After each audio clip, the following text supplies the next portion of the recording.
মোদিকে মহান বন্ধু বললেন মার্কিন প্রেসিডেন্ট। বক্তব্যের ক্ষেত্রে প্রধান উপদেষ্টা অধ্যাপক মোহাম্মদ ইউনূসকে আরও সতর্ক থাকার আহ্বান ভারতের প্রতিরক্ষা মন্ত্রীর। গাজায় জাতিগত হত্যার অভিযোগে ইসরায়েলের প্রধানমন্ত্রী সহ শীর্ষ কর্মকর্তাদের বিরুদ্ধে গ্রেপ্তারি পরোয়ানা জারি করল তুরস্ক।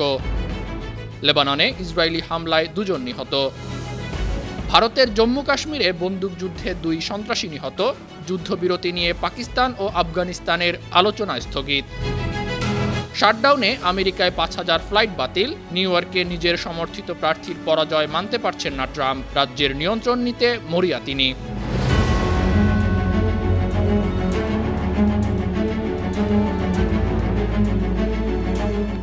শুনছিলেন সংবাদ শিরোনাম। সবাইকে স্বাগত জানাচ্ছি বিশ্বজুড়ে প্রতিদিনে। বিশ্বের বিভিন্ন প্রান্তের সবশেষ তথ্য জানাতে আপনাদের সঙ্গে আছি আমি ইকবাল মাহমুদ অনিক। বাংলাদেশের অন্তর্বর্তী সরকারের প্রধান উপদেষ্টা অধ্যাপক মোহাম্মদ ইউনূসকে বক্তব্যের ক্ষেত্রে আরও সতর্ক থাকার আহ্বান জানিয়েছেন ভারতের প্রতিরক্ষা মন্ত্রী রাজনাথ সিং। ভারতের নেটওয়ার্ক 18 গ্রুপের প্রধান সম্পাদক রাহুল যোশীর কাছে একান্ত সাক্ষাৎকারে রাজনাথ এ আহ্বান জানান। শুক্রবার গ্রুপটির সংবাদ মাধ্যম ফার্স্ট পোস্টের প্রতিবেদনে এ তথ্য জানানো হয়েছে। সাক্ষাৎকারে রাজনাথ সিং আরও জানিয়েছেন, নয়াদিল্লি বাংলাদেশের সঙ্গে উত্তেজনাপূর্ণ সম্পর্ক চায় না। ভারত যে কোনো চ্যালেঞ্জ মোকাবিলা করতে পারে, তবে প্রতিবেশীদের সঙ্গে সুসম্পর্ক চায়। গেল বছর শেখ হাসিনা সরকারের পতনের পর 2 দেশের সম্পর্কে কিছুটা টানাপোড়েন সৃষ্টি হয়েছে। ভারতের প্রধানমন্ত্রী নরেন্দ্র মোদীর প্রশংসা করে তাকে মহান ব্যক্তি এবং বন্ধু হিসাবে উল্লেখ করেছেন মার্কিন প্রেসিডেন্ট ডোনাল্ড ট্রাম্প। একই সঙ্গে আগামী বছরে ভারত সফরের আভাস জানিয়েছেন তিনি। ভারতীয় সংবাদ মাধ্যম এনডিটিভি জানিয়েছে, 2 দেশের মধ্যে বাণিজ্যিক সম্পর্ক জোরদারের জন্য ট্রাম্প ভারত সফর করতে পারেন। ওজন কমানোর ওষুধের দাম কমাতে নতুন একটি চুক্তি ঘোষণা করার পর হোয়াইট হাউসে ট্রাম্প বলেছেন, মোদির সঙ্গে তার চমৎকার আলোচনা হয়েছে। মোদি মূলত রাশিয়ার তেল কেনা বন্ধ করেছেন। প্রধানমন্ত্রী মোদি একজন মহান ব্যক্তি। নিউ ইয়র্কের মেয়র নির্বাচনে জোহরান মামদানির কাছে নিজের সমর্থিত প্রার্থী অ্যান্ড্রু কুমোর পরাজয় মানতে পারছেন না মার্কিন প্রেসিডেন্ট ডোনাল্ড ট্রাম্প। এ কারণে নিউ ইয়র্ক রাজ্যের নিয়ন্ত্রণ নিতে মরিয়া হয়ে উঠছেন তিনি। সেই লক্ষ্য পূরণে আমেরিকার নিউ ইয়র্কে 2026 সালের গভর্নর নির্বাচনে প্রার্থী বানাচ্ছেন Republican congresswoman Elise Stefanik. শুক্রবার এক্স প্ল্যাটফর্মে স্টেফানিক বলেন, আমেরিকার সবচেয়ে খারাপ গভর্নর বর্তমান ডেমোক্রেট গভর্নর হোচুল।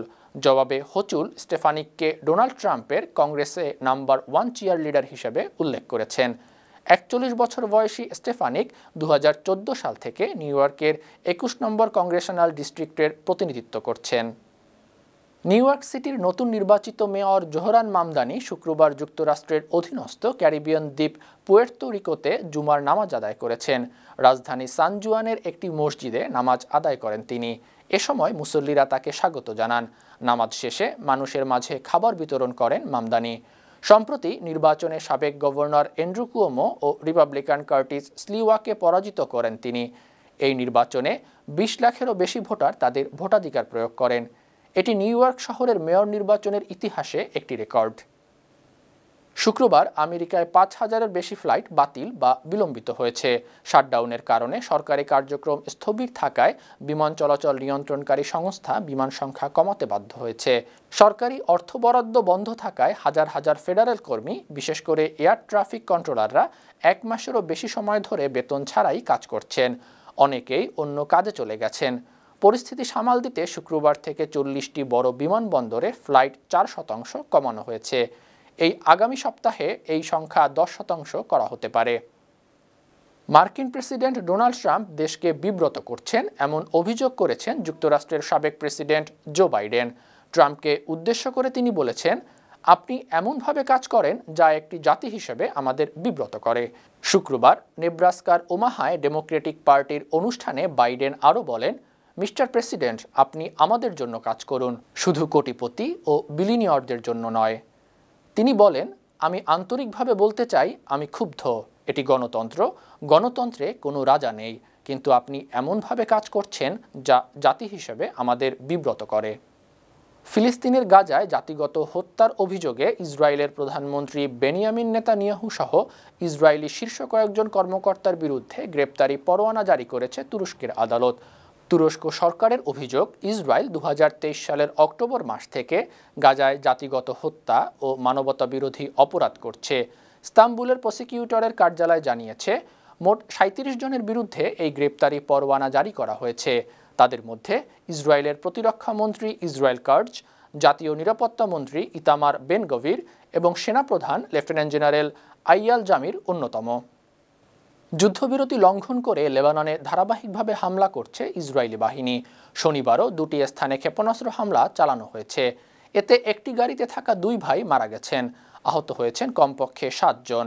আল জাজিরার প্রতিবেদনে জানানো হয়েছে, দক্ষিণ পূর্ব লেবাননের আইন আতা এবং চেবার মধ্যবর্তী এলাকায় একটি গাড়ি লক্ষ্য করে ইসরায়েলি বাহিনী হামলা করে। এতে 2 ভাইয়ের মৃত্যু হয়। অপরদিকে লেবাননের স্বাস্থ্য মন্ত্রণালয় জানিয়েছে, দক্ষিণ লেবাননের বিনতে জাবাইল একটি গাড়িতে ইসরায়েলি ড্রোন হামলায় 7 জন আহত হয়েছেন। এসব হামলার বিষয়ে কোনো মন্তব্য করেনি ইসরায়েলি বাহিনী। ভারতের জম্মু কাশ্মীরের কুপওয়ারায় চলছে অপারেশন পিম্পল। এতে বন্দুকযুদ্ধে 2 সন্ত্রাসী নিহত হয়েছে, এমন দাবি করেছে সেনাবাহিনীর চিনার কর্পস। শনিবার এক্সে চিনার কর্পসের বিবৃতিতে জানিয়েছে, লাইন অফ কন্ট্রোল দিয়ে অনুপ্রবেশ ঠেকাতে শুক্রবার নিরাপত্তা বাহিনী কুপওয়ারায় কেরান সেক্টরে যৌথ অভিযান চালায়। তখন সেনারা সীমান্তের কাছে সন্দেহভাজন অনুপ্রবেশকারীদের চ্যালেঞ্জ করে। অনুপ্রবেশকারীরা নির্বিচারে গুলিবর্ষণ শুরু করলে বাধ্য হয়ে সেনারাও পাল্টা গুলি ছোড়ে। পাকিস্তানের প্রতিরক্ষা মন্ত্রী খাজা আসিফ জানিয়েছেন, যুদ্ধবিরতির জন্য পাকিস্তান ও আফগানিস্তানের আলোচনা স্থগিত হয়েছে। নতুন করে আলোচনার তারিখ নির্ধারণ হয়নি। শুক্রবার জিও নিউজের অনুষ্ঠানে খাজা আসিফ বলেছেন, আলোচনা একটি অনির্দিষ্ট ধাপে প্রবেশ করেছে। গত মাসে দেশ দুটির মধ্যে পাল্টাপাল্টি প্রাণঘাতী হামলার পর উত্তেজনা নিরসনে কয়েকবার আলোচনা হয়েছে। বৃহস্পতিবার ইস্তাম্বুল দেশ দুটির প্রতিনিধির 3য় দফা আলোচনা হয়েছে, তবে উভয় পক্ষই কোনো চুক্তিতে রাজি হয়নি। এই আলোচনার মধ্যস্থতার জন্য তুরস্ক ও কাতারকে ধন্যবাদ জানিয়েছেন পাকিস্তানের প্রতিরক্ষা মন্ত্রী। রাশিয়ার জ্বালানি কিনতে যুক্তরাষ্ট্রের ছাড়পত্র পেয়েছে হাঙ্গেরি। ট্রাম্পের দীর্ঘদিনের ঘনিষ্ঠ মিত্র হাঙ্গেরির প্রধানমন্ত্রী ভিক্টর অরবান ইউক্রেন যুদ্ধ সংক্রান্ত রাশিয়ার জ্বালানি ওপর যুক্তরাষ্ট্রের নিষেধাজ্ঞা থেকে হাঙ্গেরিকে অব্যাহতি দিতে শুক্রবার ট্রাম্পের সঙ্গে বৈঠক করেন তিনি। হোয়াইট হাউসে বৈঠক শেষে অরবান বলেন, রাশিয়া থেকে জ্বালানি আমদানির জন্য আমেরিকার নিষেধাজ্ঞা প্রত্যাহার হয়েছে। হোয়াইট হাউসের এক কর্মকর্তা বার্তা সংস্থা রয়টার্সকে জানিয়েছেন, 1 বছরের জন্য হাঙ্গেরিকে রাশিয়ার জ্বালানি সংক্রান্ত মার্কিন নিষেধাজ্ঞা থেকে অব্যাহতি দেওয়া হয়েছে। ঘূর্ণিঝড় কালমায়াগির তাণ্ডবে 204 জনের প্রাণহানির প্রভাব কাটতে না কাটতেই ফিলিপাইনের দিকে ধেয়ে যাচ্ছে আরেক টাইফুন ফাংওয়াং। শনিবার ফিলিপাইনের আবহাওয়া ব্যুরো প্রাণঘাতী ঝোড়ো হাওয়া এবং ধ্বংসাত্মক বাতাসের আগ্রাসনের সতর্ক বার্তা জানিয়েছে। বলা হয়েছে, ফুংওয়াং দেশের পূর্ব উপকূলের দিকে ধেয়ে যাচ্ছে। এটি সুপার টাইফুনে পরিণত হতে পারে। আগামীকাল রোববার রাতে নতুন এই ঘূর্ণিঝড়টি আঘাত হানতে পারে। 1500 কিলোমিটার বিস্তৃত এই টাইফুনের প্রভাবে ইতোমধ্যেই পূর্ব ফিলিপাইনের কিছু অংশে ভারী বৃষ্টি হচ্ছে। সুপ্রিয় দর্শক, এই ছিল আজকে বিশ্বজুড়ে প্রতিদিনের আয়োজনে। দেশ বিদেশের বিভিন্ন খবর নিয়ে আবারও আপনাদের সামনে হাজির হব। সেই পর্যন্ত ভালো থাকুন, সুস্থ থাকুন, 52 টিভির সঙ্গেই থাকুন। ধন্যবাদ।